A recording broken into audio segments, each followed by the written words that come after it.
မြန်မာနိုင်ငံမှာရိုဟင်ဂျာလူမျိုးတကယ်ရှိသလားမရှိဘူးလားပြဿနာကိုပြည်လည်အောင်ဖြေရှင်းခြင်းလဲဆိုရင်နှစ်ဖက်စလုံးကအရှိတရားကိုလက်ခံရမယ်အဲ့တော့ရိုဟင်ဂျာလူမျိုးတကယ်ရှိသလားမရှိဘူးလားပြောကြတဲ့အခါမှာတမိုင်းတွေပထဝီတွေတင်ချာတွေခဏဘေးဖယ်ထားလိုက်လက်ရှိအရှိတရားကိုအရင်ဦးဆုံးအခြေခံရမှာဖြစ်တယ်အဲ့တော့ရခိုင်ဘရင်တွေလက်ထက်ကတည်းကနော်ရခိုင်ရဲ့ရွှေခေတ်လို့ပြောလို့ရတဲ့ရခိုင်ဘရင်တွေဩဇာကြီးမားတဲ့အချိန်ကတည်းကရခိုင်ဘရင်တွေစီမှာမင်းမှုထမ်းခဲ့တဲ့ဒီအစ္စလမ်ဘာသာကိုးကွယ်တဲ့မွတ်စလင်တွေရှိခဲ့ကြတယ်တချို့ကဒီကုံတယ်တွေတချို့ကကြတော့လေဒီပါရှန်အနွယ်ဝင်တွေကိုရခိုင်ဘရင်ကသူတို့ဒီစစ်အင်အားတိုးချဲ့ဖို့အတွက်ခေါ်ယူအသုံးပြုခဲ့တာရှိတယ်အဲ့ကနေမှဒီနှစ်တွေရာစုနှစ်ဆယ်စုနှစ်နဲ့ကြာလာပြီးအနေကြာလာတော့ဒီရခိုင်အမျိုးသမီးတွေနဲ့ပေါင်းဖက်ပြီးတော့မှ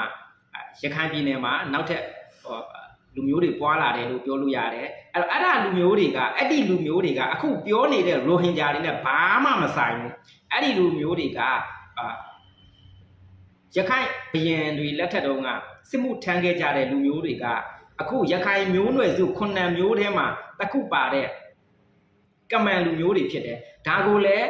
တိုင်းရင်းသားဖြစ်နေအတိမတ်ပြုထားပြီးတော့ရခိုင်ပြည်သူတွေကိုယ်တိုင်ကလည်းသူတို့ကိုရခိုင်လူမျိုးဖြစ်နေအတိမတ်ပြုလက်ခံထားတယ်ဒါကပြဿနာမရှိဘူးအဲ့မှာပြဿနာဖြစ်နေတာဘာလဲဆိုတော့အဲ့ဒီဘူးရီတောင်မောင်းတော်နဲ့ဘင်္ဂလားနယ်စပ်က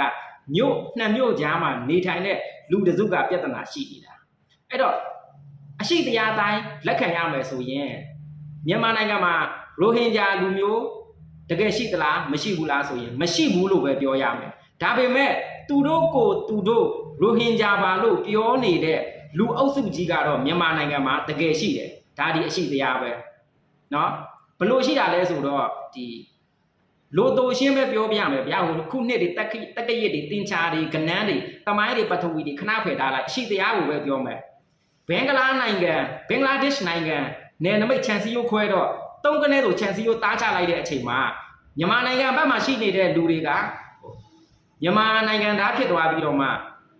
ဘင်္ဂလားဘက်ကိုပါတဲ့လူတွေကဘင်္ဂလားနိုင်ငံသားဖြစ်သွားကြတယ်အခုလက်ရှိဆိုရင်ဘင်္ဂလားနိုင်ငံဒီစစ်တကောင်းဒေသမှာဒီရခိုင်လူမျိုးတွေဘင်္ဂလားနိုင်ငံသားဘင်္ဂလားနိုင်ငံရဲ့တရားဝင်နိုင်ငံသားတွေဖြစ်နေရက်တည်နေကြတဲ့လူဦးရေ2သိန်းလောက်ရှိတယ်လို့ပြောကြတယ်အဲ့ဒါလိုပဲเนาะဟိုဘင်္ဂလားမြန်မာခြံစည်းရိုးသားချလိုက်တော့ဒီဘက်မှာကြံခဲ့တဲ့လူတွေကလည်းဒါမြန်မာနိုင်ငံသားဖြစ်ရမယ်ပေါ့เนาะအဲ့ဒါတွေကဟိုတကယ်ပဲဒါဒီဘက်မှာကြံခဲ့တဲ့လူဦးရေပေါ့ဒါကရိုဟင်ဂျာမဟုတ်ဘူးဒါကဟိုနိုင်ငံရေးအရာနိုင်ငံသားဖြစ်ရမယ်လူတွေရိုဟင်ဂျာနဲ့ဘာမှမဆိုင်ဘူးဒါပေမဲ့လို့အခုအဲ့ဒီအချိန်ခါတုန်းကရှိခဲ့တဲ့လူဦးရေနဲ့ဒီကနေ့သူတို့ပေါ်ပြနေတဲ့လူဦးရေကအမျိုးသမီးတစ်ယောက်ကိုเนาะဒီမျိုးဆက်တစ်ဆက်တိုင်းမှာအမျိုးသမီးတစ်ယောက်ကိုလူ10ယောက်လောက်မွေးရင်တော့မဖြစ်နိုင်တဲ့လူဦးရေပမာဏဖြစ်နေတယ်အဲ့ဒါကတော့တော်တော်ဖောင်းပွားနေတယ်ဒါကိုတော့အစိုးရတွေကစီစစ်ပြီးတော့မှနိုင်ငံသားပေးတင်တဲ့လူကိုတော့ဒါပေးရမှာတော့အမှန်တရားပဲဥပမာဗျာအဲ့ဒီခြံစည်းကိုတားချလိုက်တဲ့အချိန်မှာမြန်မာဘက်ကိုပါခဲ့တဲ့လူတွေကတော့ဒါမြန်မာနိုင်ငံသားပေါ့ဗျာတိုင်းရင်းသားဟုတ်မဟုတ်ဒါဒီမြန်မာနိုင်ငံသားဖြစ်တယ်ဒါပေမဲ့အဲ့ဒီခေတ်ကအဲ့ဒီနှစ်အဲ့ဒီတက်ကရနဲ့အဲ့ဒီလူဦးရေတိုင်းအချိုးအစားရတွက်ကြည့်ရင်เนาะမျိုးဆက်40ဆိုပါတော့မျိုးဆက်တစ်ဆက်တိုင်းမှာအမျိုးသမီးတယောက်ကိုလူ10ယောက်မွေးခဲ့ရင်တောင်မှအခုလက်ရှိသူတို့တင်ပြနေတဲ့လူဦးရေနဲ့လူမှမဖြစ်နိုင်ဘူး10ဆလောက်กว่าနေတယ်အဲ့ဒါကတော့ဒါအကြောင်းရင်းတစ်ချက်ပေါ့လေဒါကြောင့်မို့လို့လေမျိုးဆက်40ကိုစီစစ်ပြီးတော့မှနိုင်ငံသားပေးမယ်ဆိုပြီးတော့မှဒီဘက်ကတရားဝင်ပြောတာဖြစ်တယ်အဲ့ဒါကိုသူတို့ဘက်ကလက်မခံဘူးသူတို့တင်ပြတဲ့လူဦးရေတိုင်းကိုရိုဟင်ဂျာဆိုပြီးသတ်မှတ်ပေးရမယ်ဆိုပြီးတော့မှဒါဇွတ်အတင်းတွေပြောနေတယ်ပြီးတော့ဒီဘက်မှာလည်းမြန်မာနိုင်ငံမှာရိုဟင်ဂျာမရှိပါဘူးဒီလူတွေအကုန်လုံးကခိုးဝင်လာတာပါဘင်္ဂလားဘက်ကနေခိုးဝင်လာတာပါလို့ပြောတယ်ဒါကလည်းအပြည့်အဝမမှန်ဘူးเนาะဟိုဘက်ကအုပ်စုတွေကလည်းငါတို့ဒီအခုလက်ရှိရှိနေတဲ့လူဦးရေတိုင်းကရိုဟင်ဂျာတွေဖြစ်တယ်လို့ပြောတာလေမမှန်ဘူးအဲ့တော့ပြဿနာကိုပြေလည်အောင်ဖြေရှင်းချင်တယ်ဆိုရင်တော့အရှိတရားကိုလက်ခံပေးရမှာအဲ့တော့တိတိကျကျပြောရင်မြန်မာနိုင်ငံမှာရိုဟင်ဂျာတကယ်ရှိသလားဆိုရင်မရှိပါဘူး